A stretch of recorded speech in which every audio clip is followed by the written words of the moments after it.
सलमान खान की फिल्म जो आई थी एक था टाइगर, हाँ जी, उस टाइम बड़े रूमर्स उड़े थे कि हाँ जी, वो शायद रविंद्र कौशिक जी के जीवन से ही इंस्पायर हुई थी। हालांकि फिल्म में तो ऐसा कुछ नहीं था। जी जी। एक्चुअली सर मैं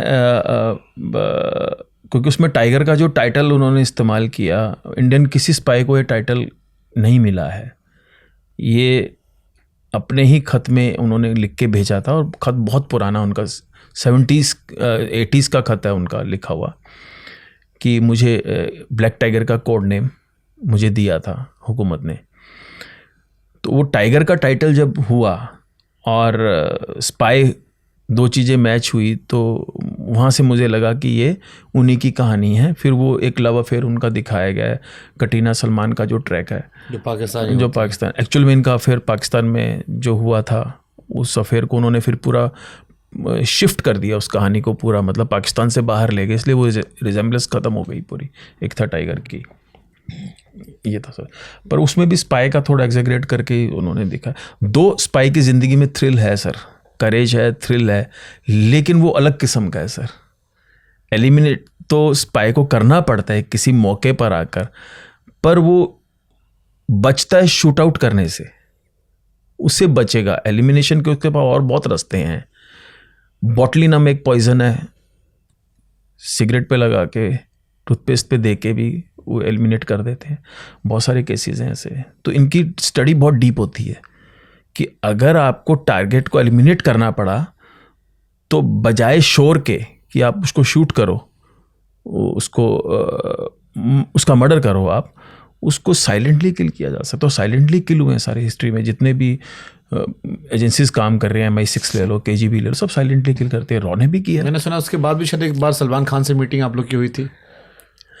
हाँ जी सर, ये एक्चुअली जब ये फिल्म का स्क्रिप्ट उनके पास थी और रिसर्च मेरा कंप्लीट नहीं था सर उस वक्त, तो जस्ट बिकॉज ऑफ दैट कि भी रिसर्च कंप्लीट हो जाए, और वो तब वो शूट पे चले गए थे। टाइगर 3 का शूट उनको भी पेंडिंग था, तो वो रिसर्च और का टाइम बहुत मेरा लेंदी था सर। वो चाहिए था मुझे, क्योंकि मैं चाहता था कि कहानी पूरी, और जैसे जैसे मुझे कहानी समझ में आ रही थी और दिख रही थी, तो मुझे लग रहा था कहानी तो लार्जर देन लाइफ है, बहुत बड़ी कहानी, इसमें कुछ भी फिक्शनाइज करने की ज़रूरत ही नहीं है, अपने आप कहानी में इतना कुछ है। तो मुझे लगा कि इसको समय मिलना चाहिए और सच बाहर आना चाहिए, जैसा भी है वो। और वो समय का मैच नहीं हुआ सर, इसलिए उन्होंने ड्रॉप आउट कर दिया, हम लोग बाहर आ गए उस कहानी से। सरबजीत की भी एक कहानी आई थी जो बहुत जी दुखद रही। राइट सर, इसमें एक थोड़ा सा फ़र्क है। मैं जितने भी जासूस देश के लिए काम कर रहे हैं सर, और जो छूट के वहाँ से आते हैं, उनकी आप अगर सिचुएशन देखो, आपसे देखा भी नहीं जाएगा सर, इतनी बुरी हालत में होते हैं वो, क्योंकि शरीर उनका साथ छोड़ देता है। तो एक अलग उनके लिए पेन है दिल में, और उनके लिए एक मतलब एक रिस्पेक्ट है उनके लिए, सभी जासूसों के लिए, क्योंकि वो किसी नाम के लिए भी नहीं कर रहे। उनको तो ना मार्टरडम मिलेगा ना।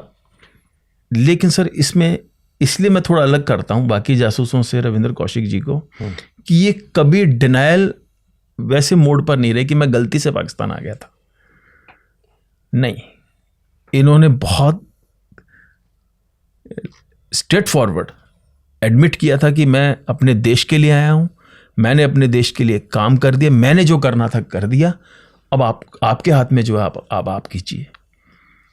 इस लेवल का जो करेज था, यहां से वो दूसरों से अलग होते हैं।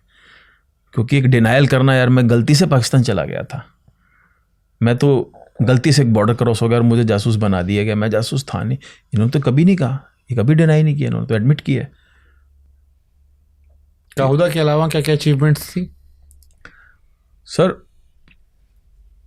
जो सियाचिन का हमारा कॉन्कर है, इसका जो इंटेल है वो लास्ट इंटेल था इनका, रविंद्र कौशिक जी का। ये 83 में अरेस्ट होते हैं, 84 में हम लोग कॉन्कर करते हैं, लेकिन इन्फॉर्मेशन ये बहुत पहले पास ऑन कर चुके थे। और आप ये देखिए कि जो मेघदूत ऑपरेशन है हमारा, जब हमने इसको किया है, तो हमारे पास पूरे ड्रेसेस भी नहीं थे, क्योंकि इन्फॉर्मेशन को यहाँ रिसीव होने में बहुत टाइम लग गया, उसकी ट्रैवलिंग में। तब इन्होंने ओवरनाइट प्लानिंग करके, हमारी भारतीय फौज ने और उसको कॉन्कर किया जब तक पाकिस्तानी, क्योंकि इनकी इन्फॉर्मेशन ये थी कि ये लोग सर्दियां ख़त्म होने के बाद, अगली सर्दी ख़त्म होते ही ये लोग यहाँ से रवाना होंगे। तो सर्दियां तो ओवर हो चुकी थी, बैसाखी के दिन हमने कॉन्कर किया है वहाँ पे। तो वो लास्ट इन्फॉर्मेशन थी, और वो स्ट्रेटेजिकली आज भी देश के लिए मेरे ख्याल से मेरे सबसे बड़ी सौगात है मेरे सियाचिन। आज पाकिस्तान और चाइना अगर आपस में नहीं मिल पा रहा है वहाँ पे, तो बीच में, क्योंकि वो सियाचिन की जो हिल है जिस पे हिंदुस्तान का तिरंगा लहरा रहा है, वो बहुत बड़ी बात है सर। जो मैंने सियाचिन पढ़ा वो ये था कि शायद इंग्लैंड ने किसी कंपनी जी में भारत के जासूसों ने बता दिया था। जी जी जी जी एक्चुअली क्या था सर, ये जैसे कोई ड्रेसेस वगैरह बनती हैं या कोई ड्रेसेस के ऑर्डर्स पाकिस्तान कहीं भी देता है, तो इनका एक प्रोसेस है सर वहाँ से, जैसे डिपार्टमेंटली ये चलता है सारा, क्योंकि इनका कनेक्शन पुराना था डिपार्टमेंट से। और क्योंकि इनिशियली पाकिस्तान में हुआ ऐसा था सर, कोई ट्रूप पाकिस्तान के अंदर आया था, उसने वहाँ पर जर्मनी का कोई ट्रूप था, उसने ट्रैवलिंग करने की वहाँ पर, या जो माउंटेनियरिंग वगैरह करते हैं लोग, इसका परमिशन पाकिस्तान से मांगा था, जबकि उनका तो था नहीं वो। तो यहाँ से ये क्लिक होता है सर कि यार ये परमिशन पाकिस्तान से क्यों मांगी जा रही है। फिर वो जो ड्रेसेस थे उनके, वो क्योंकि वो डिपार्टमेंट इन्वॉल्व था सिविलियन वाला, जहाँ से इन्होंने अपना ट्रैवलिंग शुरू किया पाकिस्तान के अंदर, वहाँ इनके जिस डिपार्टमेंट में रहते थे अपने सोर्सेज तो बनाते जाते थे। यही काम है जासूस का, अपने नेट पर सेट करके रखना। वहाँ से इनको इन्फॉर्मेशन क्रैक होती है, कुछ पाकिस्तान ने हाई एल्टीट्यूड की ड्रेसेस का ऑर्डर बाहर दिया है। इतने हाई एल्टीट्यूड पे इनको कोई कॉम्बैट करना है, वो कौन सी पोस्ट हो सकती है। तो एक इतना इंटेलिजेंट जासूस तो 2 मिनट में पहचान जाता है ऐसी हाइट पे कितनी पोस्टें हैं जिनको ये कॉन्कर करने के लिए तैयारी कर रहे हैं। एक खबर मैम ये भी आई थी कि जेल से कुछ उन्होंने मंगवाया भी था, पगड़ी कंबल ऐसा कुछ, सच है ये? हाँ जी, हाँ। वो इसलिए मंगवाया था कि वहाँ जो जेलर था ना, उसके बच्चों को ये ट्यूशन देता था वहाँ पाकिस्तान तो में। हाँ, ऐसे पढ़ा शौक से पढ़ा देता होगा, या वो जेलर को इस पे दया आती होगी, उसको शायद दया आती थी इसके ऊपर। तो फिर उसने कहा कि इनको भेंट देने के लिए मेरे को कुछ पगड़ी वगैरह, और हाँ पगड़ी थी बस, और तो मुझे कुछ याद नहीं है। पगड़ियाँ उसने मंगवाई थी इनके लिए। वो इनिशियल डेज हैं सर, जब इनका जब सेंटेंस हुआ है सियालकोट जेल के अंदर। हाँ। ये कोट लखपत से आया हुआ लेटर है एक उनका, कोट लखपत लाहौर के अंदर है, और लाहौर में इनका अरेस्टमेंट हुआ था, अरेस्ट हुए हैं जब लाहौर के अंदर ये।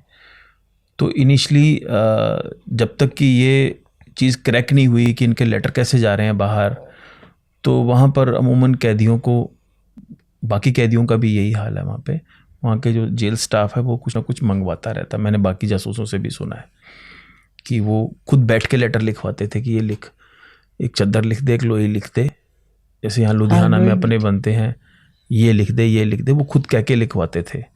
तो इनिशली इनसे भी ऐसे काम करवाए गए हैं, तो लिखवा के कि भाई ये और भेजे हैं, मतलब मेरे छोटे मामा जी ने वहाँ पर सामान भेजा है, लेकिन वो इनिशली शायद 1 या 2 खतों में ही उनका आया था।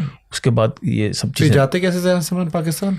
हमने यहाँ से कुरियर कराया, सीधा एड्रेस दिया बकायदा उन्होंने जेल का, वो जेल ही जाते थे उस एड्रेस पे, जो एड्रेस दिया जाता था उसी पे जाते। 2-3 बार गए हैं, उसके बाद नहीं गए ये। हाँ, एक कहीं जिक्र भी था कि उनके शायद दांत टूट गए थे, शरीर कमजोर हो गए, सच है ये? नहीं, दांत नहीं टूटे सर, कभी भी नहीं। लास्ट में तो ये गर्दन, ये सिर्फ वही तस्वीर आई जेल से जो? हाँ, उनका वही है सर, दांत वगैरह का। और कोई तस्वीर कभी नहीं मिली? नहीं, उसके बाद कोई तस्वीर नहीं मिली सर। After death? नहीं सर, नहीं, आफ्टर डेथ कोई तस्वीर। कैसे पता लगा कि उनकी मृत्यु हो गई? सर, पाकिस्तान ह्यूमन राइट्स के एक ऑफिसर थे ब्रिगेडियर हामिद, उनका एक ईमेल आया था कि क्योंकि वो लास्ट टाइम में वो लोग इन्वॉल्व हो गए थे जब इनकी बहुत ज़्यादा सेहत ख़राब हो गई थी, और मतलब एक दवाइयाँ वगैरह भी इनको वहाँ मैसर नहीं थी वहाँ पे पाकिस्तान के अंदर, तब वो ह्यूमन राइट्स वाले इस केस में इन्वॉल्व हुए थे। तो पाकिस्तान में ह्यूमन राइट है? हाँ, मतलब है सर, नाम के लिए होगा लेकिन है। और हमारे केस में उन्होंने ये कहा था कि भी जो आप दवाइयों वगैरह के लिए कहते हैं कि इसके लिए भी उन्होंने वो जो लास्ट का जो उनका हेल्थ का रिपोर्ट आया ना, हमारा एक लेटर है उनका, उसमें हेल्थ रिपोर्ट लिखा हुआ है, उसमें उनका भी कुछ रोल है उसको यहाँ भिजवाने में। हालांकि वो दवाइयाँ तो वहाँ भी मिल सकती थी, लेकिन वो लेटर यहाँ आया तो हमने गवर्नमेंट को वो लेटर दिया, तो यहाँ से दवाइयों का एक पैकेट बन के पूरा मियाँवाली सेंट्रल जेल के नाम से रवाना हुआ। लेकिन रवाना होने जब तक वो रिसीव करते उससे पहले तो वो जा चुके थे।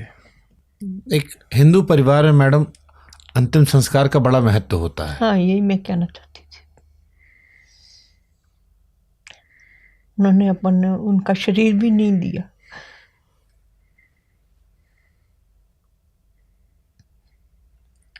उसमें दो चीज़ें थी सर, एक तो पार्लियामेंट अटैक हो गया था इंडिया में, आपको ध्यान होगा, हमारे सारे जो एम्बेसडर्स थे, जो कॉन्सुलेट्स थे, वो वापस इंडिया आ गए थे, हमारा कम्युनिकेशन बंद हो गया था पाकिस्तान से।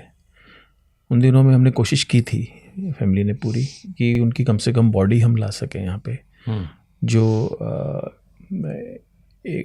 मतलब उनकी समझ लो कि लास्ट जो उनकी इच्छा थी, जो अंतिम इच्छा यही थी कि मैं अपने देश में ही उनको, उनके लास्ट जो राइट्स हैं उनके देश में ही हूँ, अपनी मिट्टी में हूँ। और ये हमारी भी इच्छा थी, लेकिन वो हमारा वहाँ से कम्युनिकेशन ख़त्म था पाकिस्तान से, इसलिए वहीं कहते हैं पाकिस्तान मियाँवाली जेल के पीछे ही उनको कहीं दफना दिया गया मुस्लिम उससे।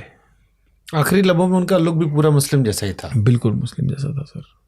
हाँ, तो पाकिस्तान में आखिरी दिनों में वो मुसलमान बन के थे?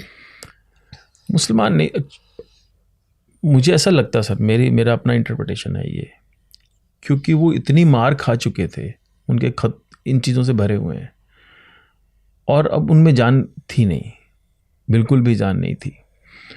तो मुझे ऐसा लगता है कि उनको लगा होगा जितनी सांसें उनकी बची हैं कि रोज़ निकाल के मुझे पीटा जाए और नाजायज़ पीटा जाए, इसका कोई मतलब नहीं है।